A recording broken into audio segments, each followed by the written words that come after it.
Kita masuk ke diskusi berikutnya di Sapa Indonesia Malam. Presiden Amerika Serikat Donald Trump mengatakan kemungkinan adanya putaran pembicaraan lanjutan dengan pihak dari Iran. Ia mengaku telah ada pihak dari Iran yang menghubungi untuk membuat kesepakatan. Hal itu disampaikan Presiden Trump usai negosiasi pertama yang dilakukan di Islamabad, Pakistan berakhir buntu. Trump bilang salah satu titik kebuntuan dengan Teheran dalam negosiasi itu adalah ambisi nuklir yang dimiliki Iran. Trump juga mengklaim Iran sangat ingin membuat kesepakatan dengan Amerika. Ia mengaku telah ada perwakilan Iran yang menghubungi Amerika untuk melakukan pembicaraan lanjutan demi mencapai kesepakatan bersama.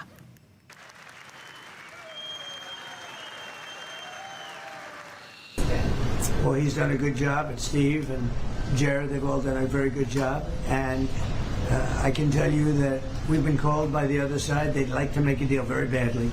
Very badly. They will never have a nuclear weapon. Iran, you marking it down?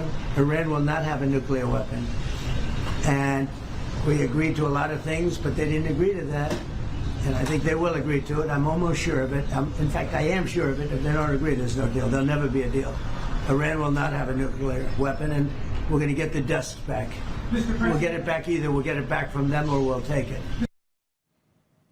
Wakil Presiden Amerika Serikat J.D. Vance menegaskan Presiden Trump tidak menginginkan kesepakatan kecil dengan Iran. Salah satunya soal komitmen tidak mengembangkan senjata nuklir. Vance menambahkan, jika Iran setuju dengan poin-poin kesepakatan yang diajukan, Trump berjanji akan membuat Iran berkembang. Right now the ceasefire is holding. And what you're seeing is what the president wants to make. He doesn't want to make like a small deal. He wants to make the grand bargain.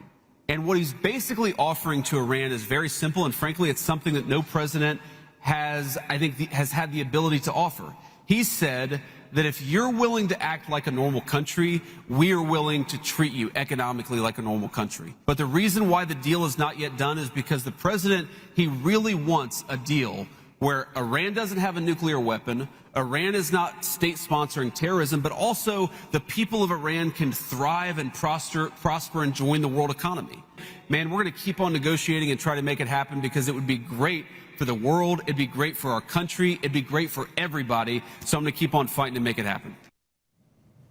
Di lain pihak, kami kutip dari kantor berita AP, Pakistan mengonfirmasi upaya perundingan tahap 2 antara Iran dan Amerika Serikat.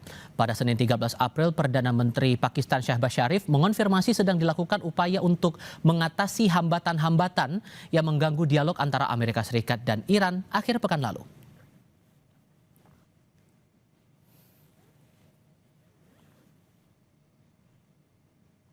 Pertanyaan barunya sekarang, apakah negosiasi tahap 2 antara Amerika Serikat dan Iran bakal terjadi? Dan jika terjadi, apakah kesepakatan bakal tercapai untuk kedua belah pihak dan bisa menghentikan perang, utamanya pembukaan Selat Hormuz? Kami akan diskusikan ini bersama dengan para narasumber. Di studio Kompas TV sudah bergabung pengamat Timur Tengah Zulfan Lindan. Pak Zulfan, apa kabar Pak? Baik. Terima kasih sudah datang ke studio Kompas TV. Sementara lewat sambungan dalam jaringan sudah bergabung juga pakar hubungan internasional dari Universitas Parahyangan Jawa Barat, Julius Purwadi. Pak Julius dengan Tifal, selamat malam Pak. Selamat malam, Mas Diwal. Terima kasih sudah bergabung bersama kami dalam diskusi kali ini. Kalau dihitung pakai persentase, Pak Zulfan, seberapa persen Anda yakin optimis bahwa perundingan tahap 2 bakal terjadi setelah sempat buntu nih di putaran pertama gara-gara dua hal? Seyakin apa Anda soal ini? Pertama saya ingin menjelaskan dulu kebohongan Trump lagi. Apa tuh?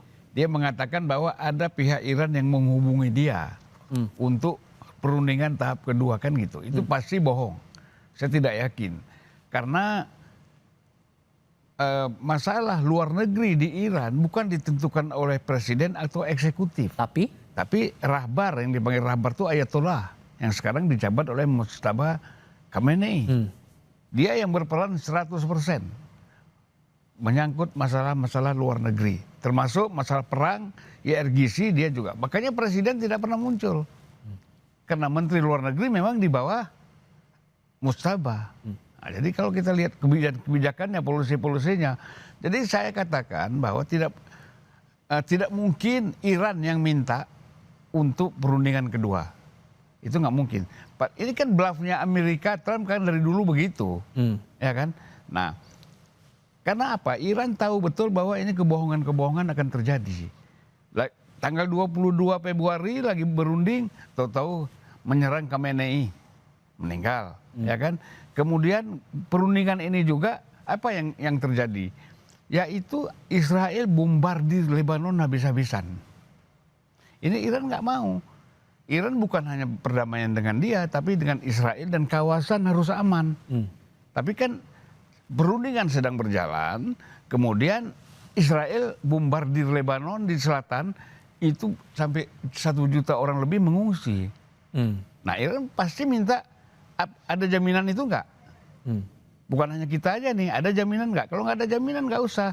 Nah, sekarang kalau dulu Iran mengatakan kalau ada penyerangan, tangan kami di pelatu, nah sekarang peluru itu lebih dekat lagi ditembakkan ke Israel. Sehingga kalau kembali ke pertanyaan saya, seberapa yakin bahwa ini perundingan jilid 2 ini bakal terjadi sementara Mujtaba Khamenei sampai saat ini belum mengeluarkan statement apapun? Belum apa-apa. Ini berapa yakin? Itu hanya Amerika sendiri, hanya Trump yang mengatakan kan. Nah, jadi dan kemudian Trump sendiri bingung. Ini di mana kita tempatnya? Di Eropa, di Uni Eropa kah? Atau di negara mana? Dia bilang dia nggak yakin dengan Pakistan. Padahal Pakistan itu kan kita tahu betul boneka Amerika. Si Perdana Menteri sekarang ini naik kan karena menjatuhkan Imran Khan. Kemudian dia naik, dia memang boneka Amerika. Yang dukung dia jadi Perdana Menteri kan Amerika. Iran juga berpikir. Ya kan? Jadi Iran menghormati mau datang ke Pakistan itu faktor tetangga aja. Oke. Faktor tetangga, menghormati tetangga, iyalah. Tapi kan kita lihat besoknya kemana si Perdana Menteri Pakistan itu datang. Datang ke Saudi Arabia. Ketemu dengan MBS. Buat kesepakatan. Kalau MBS diserang atau Pakistan diserang, kita bersama-sama ikut menyerang. Siapa yang akan menyerang Saudi dan Pakistan? Udah pasti dianggap Iran kan. Bagaimana Iran mau bicara, mau percaya? Oke. Kalau keyakinan Anda, Pak Julius, juga sama seperti apa disampaikan Pak Zulfan ini, bahwa kemungkinannya bisa jadi kecil karena sampai sekarang Mujtaba Khamenei juga belum menyampaikan statement apapun, pemimpin tertinggi Iran sampai dengan detik ini, soal kemungkinan jilid kedua perundingan itu. Ya, kalau pandangan saya, Iran akan melihat 1%, Mas Diva. Jadi kemungkinan itu 1% untuk perundingan tahap kedua. Sementara dari perspektif Amerika Serikat 99%. Jangan khawatir, pada perundingan pertama sebetulnya posisinya kurang lebih sama. Bahwa sangat kecil kemungkinan Iran mau berunding. Tapi pada waktu itu kan ada lobby Pakistan melalui lobby China melalui Pakistan untuk meyakinkan Iran. Dan yang 1% bisa berubah jadi 100%. Nah, kenapa saya bilang 1%? Tentu saja menunggu sampai besok hari atau lusa. Tentu saja dari delegasi Iran ketika perundingan gagal, dia masih menyampaikan ada ruang untuk diplomasi yang terbuka. Lebih dari itu, resiko untuk berperang jauh lebih besar ya. Opsi yang lain selain perundingan kan berperang. Dan berperang biayanya lebih besar secara ekonomi, secara politik. Kita harus berhitung juga nyawa yang nanti akan jatuh di kedua belah pihak. Termasuk kehancuran infrastruktur sipil di Iran, jembatan, pusat tenaga listrik, gitu ya, itu kan sudah disampaikan oleh Trump. Jadi dalam hal ini 1% itu termasuk satu hal yang sangat signifikan. Tapi kita lihat besok ya, Mas Tifah ya, Mas Sulfan ya. Moga-moga yang 1% bisa berubah gitu. Hanya tergantung lobby-lobby detik-detik hari ini sampai Kita besok. harus aminkan. Karena dampaknya kan udah global sekali kan seperti ini. Cuman begini, Pak Julius, kalau Anda menangkap sejauh analisis Anda, nuansa kebatinan secara diplomatik antara dua belah pihak Iran dan AS ini dengan munculnya rencana buat negosiasi jilid 2 ini siapa yang paling butuh sebetulnya? Dua-duanya butuh ya. Dua-duanya butuh gitu. Yang pasti pertama kebutuhan Amerika Serikat terkait dengan Selat Hormuz.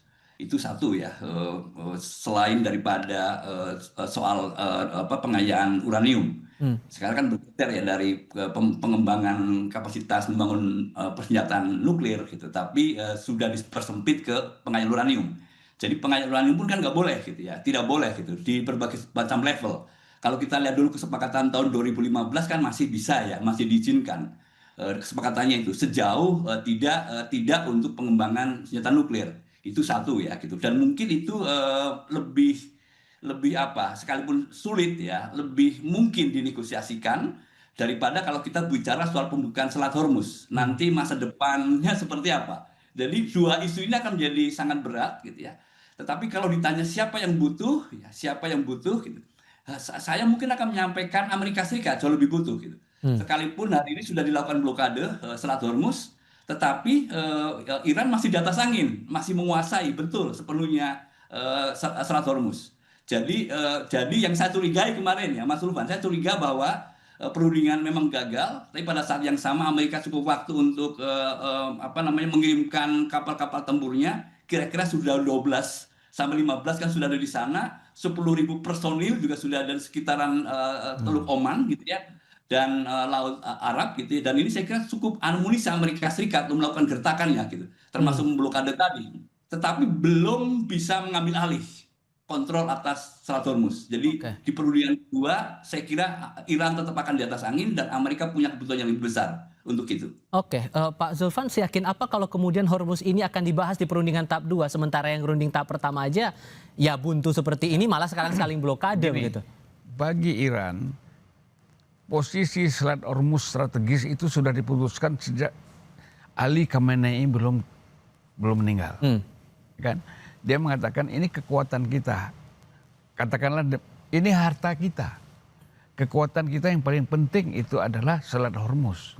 Bagaimana Iran dan eksekutif Iran tidak berani menentang keputusan Ali Khamenei yang sekarang digantikan oleh Mojtaba Khamenei.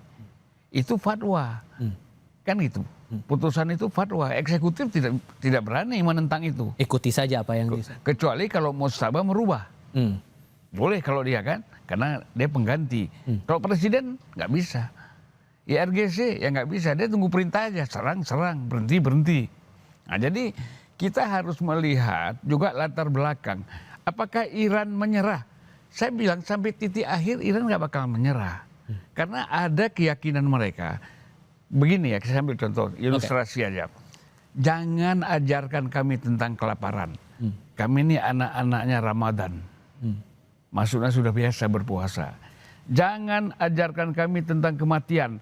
Kami anak-anak Karbala. Yaitu ketika Husain terbunuh. Jadi jangan ajarkan kami untuk kematian. Kami siap untuk mati, untuk susah. Nah, kamu hancurkan seluruh infrastruktur apapun, nggak ada masalah. Baik. Kita akan bertahan sampai di darah terakhir. Ini keyakinan ini yang nggak dipahami oleh Trump. Sehingga kemudian Pak Julius, Anda meyakini kalau intensitas yang masih cukup tinggi saat ini, kemungkinan perundingan jilid 2 ini, dua pihak dalam hal ini Iran dan AS akan melonggar, atau hanya salah satu di antara itu, dan seberapa mungkin itu akan terjadi? Jawabnya nanti, kita jeda dulu. Tetap di Kompas TV. Mas Julius, saya terpikir begini, kalau melihat pernyataan Presiden Trump beberapa kali soal Selat Hormuz yang terkesan tidak konsisten, ada memilih untuk tidak memikirkan itu lagi, terus tiba-tiba berubah lagi, pasukan diarahkan untuk mendekat ke Selat Hormuz, kemudian blokade, tarik ulur semacam ini nih, posisinya akan bagaimana kalau di perundingan nanti menurut Anda? Ya, itu satu hal, kita melihat ada sisi frustasi ya dari Trump. Lalu sisi lain memang karakter dia ya berubah-ubah gitu dari waktu ke waktu. 1 jam mungkin berubah lagi ke depannya, itu kita harus paham. Tetapi sekalipun berubah-ubah gitu, setiap negara kan harus waspada ya terhadap ancaman. Ancaman bisa dieksekusi, ancaman tidak bisa tidak dieksekusi karena berubah di waktu yang lain. Tapi belajar dari pengalaman yang sudah-sudah gitu. Setiap negara harus ancang-ancang bahwa ancaman itu akan dieksekusi gitu. Apakah ini kemudian berpengaruh terhadap perundingan kalau itu terjadi? Ya, pasti akan berpengaruh gitu. Tetapi sekali lagi ya, situasi sekarang Mas Diva kan semuanya sama-sama siap berperang ini. Amerika lebih percaya diri nih dengan dukungan dari 10.000 personel yang sudah ada di Teluk Oman, 100 pesawat tempurnya, ditambah 12 sampai 15 kapal perangnya gitu ya. Itu sudah diposisikan di sana gitu. Sementara dari Iran sendiri, Menteri Pertahanan kan sudah menyampaikan siaga penuh nih, siaga maksimal gitu untuk berperang. Gitu. Lalu kemudian IJRC juga menyampaikan akan ada strategi baru yang akan mewujudkan Amerika Serikat. Nah, lalu kemudian Amerika confident karena satelit ya, dia juga didukung oleh teknologi satelit. Ya. Dan ini atau hari kemarin kan ketahuan bahwa Iran kan membuka kembali gitu ya, apa namanya, launchernya yang ditimbun, disimpan di bawah tanah gitu, dan itu terbaca ya. Dan ini lagi mencerminkan bahwa dalam konteks gencatan senjata setelah perundingan semuanya sedang bersiap-siap untuk perang yang sangat besar, sangat dahsyat gitu. Nah, buat saya ini resikonya akan sangat besar sekali untuk baik Amerika Serikat maupun Iran. Saya nggak yakin perangnya akan berlangsung sangat cepat. Dan ini resiko politiknya sangat besar. Selain resiko ekonomi untuk Presiden Trump, kehilangan popularitas, legitimasi gitu ya. Seperti yang sudah dikritik oleh Demokrat. Nah, tidak punya pilihan, termasuk nanti kalau perundingan akan dilakukan, dan saya berharap perundingan itu jalannya, sekalipun tadi saya nyebut 1%, gitu, tetapi itu bisa menjadi titik balik yang sangat besar ketika pada akhirnya ada negara yang menjamin. Dan seperti perundingan pertama, saya sih berharap China ya kemudian mengetuk hati pemimpin besar tertinggi Iran untuk bersepakat memulai negosiasi. Moga-moga besok atau lusa atau akhir pekan inilah gitu. Dan harapannya tentu saja adalah Trump memerintahkan kali ini harus lebih komunikatif. Oke. Kalau kemarin kan kritiknya one-sided Ya. negotiation, tapi kali ini harus lebih lunak gitu ya. Jadi kalau kemarin posisinya maksimalis, sekarang harus diturunkan lagi ya Oke. target capaiannya. Pak Zulfan, Anda yakin juga bahwa nanti akan ada peran Tiongkok seperti yang disampaikan analisisnya Pak Julius itu tadi, atau jangan-jangan ada pihak lain yang juga ikut turun tangan di situ? Jadi saya ingin sebelum perundingan ini ya, ketika kira-kira 2 minggu yang lalu ada tulisan dari mantan Menteri Luar Negeri Iran sebelum Araghchi ini pada periode presiden yang lalu, kabinet yang lalu, itu dia menyarankan kalau ada perundingan-perundingan, kesempatan-kesempatan antara pihak-pihak yang bersengketa itu dimanfaatkan. Karena posisi Iran sekarang kan sebenarnya sudah di atas angin. Oleh karena itu, kalau ada perundingan itu harus dimanfaatkan oleh Iran. Itu saran dia sebagai mantan Menteri Luar Negeri. Tetapi kan persoalannya ketika itu dibawa ke dalam kabinet, kemudian disampaikan kepada pemimpin tertinggi, kan itu lain lagi. Ini kan masalahnya pemimpin tertingginya kan bicara dari segi teologi.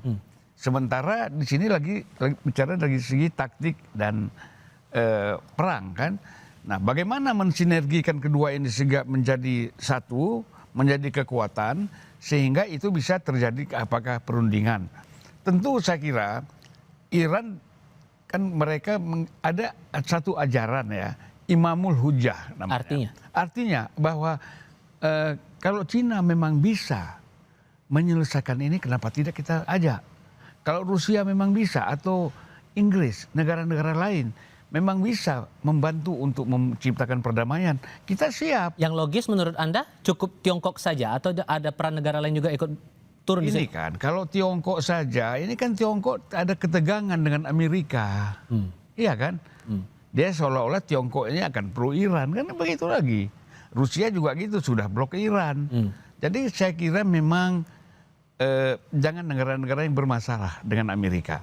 Analisis Anda yang paling ideal? Ya misalnya Inggris, Oke. ya UK, itu bisa. Atau Italia, Spanyol. Spanyol juga nggak bisa terlalu keras. Ya, sudah terang-terangan juga sudah menyatakan itu. sikap. Ya mungkin bisa lah Jerman, kan itu Fasilitator? fasilitator aja, bukan menentukan mereka kan baik tempat atau segala macam. Jadi nggak masalah menurut saya. Oke, tapi pertanyaan barunya gini Pak Julius, apakah kemungkinan kalau terjadi ini perundingan jilid 2-nya, dua pihak dalam hal ini Iran dan AS akan melonggarkan egonya masing-masing, atau justru hanya salah satu di antara itu? Ya, secara teori perundingan bisa berjalan kalau masing-masing menurunkan ego gitu. Nah, persoalannya apakah isunya bisa gitu ya, bisa mendorong menurunkan ego gitu. Mungkin nggak ada ruang-ruang itu gitu. Nah, kalau saya melihat harusnya mungkin ya, harusnya ya. Dan kita punya banyak pembelajaran yang sangat baik dalam sejarah perundingan, termasuk perundingan Amerika Serikat dengan Iran di tahun 2015, yang akhirnya Amerika Serikat bisa menerima Iran mengembangkan pengayaan nuklir dengan level yang sangat rendah, gitu ya. Tetapi komitmen paling utama adalah tidak untuk persenjataan nuklir. Itu kan pada akhirnya. Nah, saya berharap sih di dalam perundingan kedua jika itu terjadi turunkanlah itu gitu. Nah, mungkin secara prinsip dulu apakah bisa disepakati. Nah, kalau kita melihat pada masa lalu sebenarnya sudah ada kesepakatan yang pernah dibuat pengayaan nuklir oke, tetapi sangat pada level yang sangat rendah gitu. Atau bayangan saya suspension. Ini kan word of choice, choice of words ya. Pilihan kata-katanya suspension. Suspension itu artinya penundaan, tidak boleh sama sekali dalam jangka waktu tertentu untuk melakukan pengayaan nuklir. Nah, saya sudah mendengar ada diskusi tentang ini gitu. Sekarang berapa lama penundaannya? Amerika Serikat pasti akan meminta sepanjang mungkin ya, 20 tahun atau lebih gitu minimal. Sementara Iran pasti akan minta 5 tahun. Nah, kalau secara prinsip pengayaan uranium boleh gitu, lalu kita bisa bicara teknis, itu berikutnya. Nah, saya berharap nanti di tahap yang pertama perundingan itu misalnya ya secara prinsip dulu. Gitu. Oke. Tetapi dari Iran pasti akan minta sesuatu. Gimana kalau Iran sepakat untuk penundaan pengayaan nuklir, tidak sama sekali melakukannya, Iran dapat apa? Nah, ini pertanyaan Amerika bisa ngasih apa berikutnya gitu. Yang dimintakan misalnya pencabutan sanksi gitu. Lalu kemudian aset-aset Iran yang di luar negeri yang pernah dibekukan itu juga dibuka lagi. Nah, yang paling berat pasti Hormuz gitu. Kalau misalnya Amerika harus mengikhlaskan Hormuz itu juga tidak mungkin. Nah, itu artinya Hormuz akan jadi isu yang lain gitu ya. Untuk secara prinsip disepakati dulu, teknisnya itu kemudian. Baik. Pak Julius, terima kasih sudah bergabung lewat sambungan dalam jaringan. Pak Zulfan, terima kasih juga sudah mau datang ke studio Kompas TV. Sehat selalu semuanya, selamat malam.